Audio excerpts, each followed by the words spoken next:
एक सिंपल सी बात ये भी है कि हम लोग अपनी ज़िंदगी को बहुत कॉम्प्लिकेटेड बना देते हैं और वो इस तरह बनाते हैं कि हम ज़्यादातर जो गुज़र चुका है उसी बारे में सोचते रहते हैं। ऐसा क्यों हुआ था? अगर मैं ऐसा नहीं करता तो ऐसा नहीं होता।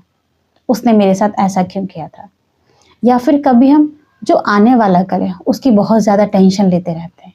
मेरा क्या होगा? करियर का क्या होगा? मैं पढ़ाई कैसे करूँगा? मेरी जॉब लगेगी या नहीं लगेगी? मैं सर्वाइव कैसे करूँगा? लेकिन एक सच ये भी है कि ज़िंदगी सिर्फ इसी पल और इसी लम्हे में महसूस होती है। जो गुज़र चुका वो वापस नहीं आता और जो अभी आया ही नहीं है यानी कल फ्यूचर वो हमारे हाथ में है ही नहीं। तो फिर हम अपनी सारी फ़िक्र, सारी टेंशन कहाँ लगा रहे हैं जो हमारे कंट्रोल में ही नहीं है, और जो कंट्रोल में है उसको सिर्फ कल की सोच में ज़ाया कर रहे हैं। आप ज़िंदगी के किसी भी फेज़ में हो अभी, आप स्टूडेंट्स हो, प्रोफेशनल्स हो, ओल्ड एज हो, यंग हो, आपकी जितनी भी पुरानी यादें हैं जैसे स्कूल, बचपन, शादी, वो सब आज एक लम्हे जैसी महसूस होती हैं।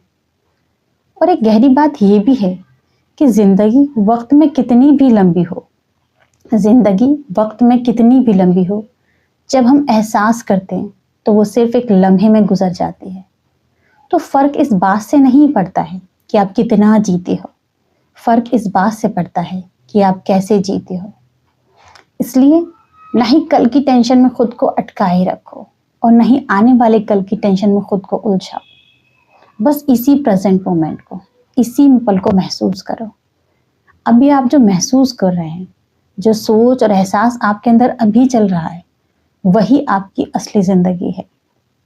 सो अभी का जो प्रेजेंट मोमेंट है, इसी पल को अच्छे से यूटिलाइज करो, इसमें काम करो और जो भी आप काम करते हैं उसे पूरी ईमानदारी और मेहनत के साथ करिए, क्योंकि यही प्रेजेंट मोमेंट आपकी ज़िंदगी बना रहा है और यही बदल भी रहा है।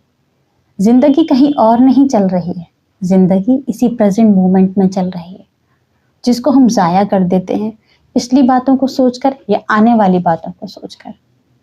तो अटक मत जाइएगा, अपने आप को सुलझा के रखिए और प्रेजेंट मोमेंट में बेहतरीन काम करिए, क्योंकि यही प्रेजेंट मोमेंट आपकी ज़िंदगी बना रहा है।